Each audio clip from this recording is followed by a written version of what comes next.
చీకటితో వెలుగే చెప్పెను నేనున్నానని, ఓటమితో గెలుపే చెప్పెను నేనున్నానని. నేనున్నానని నీకే కాదని, నిన్నటి రాతని మార్చేస్తానని.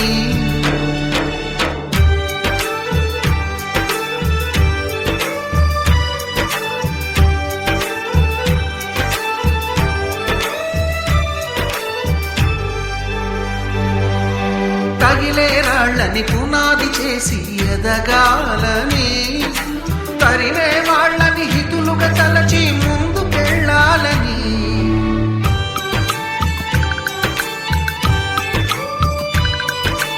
కన్నుల నీటిని కలల సాగుకై వాడుకోవాలని, కాచే నిప్పుని ప్రమిదగా మలచి కాంతి పంచాలని. గుండెతో ధైర్యం చెప్పెను, చూపుతో మార్గం చెప్పెను, అడుగుతో గమ్యం చెప్పెను నేనున్నానని. నేనున్నానని నీకే కాదని, నిన్నటి రాతని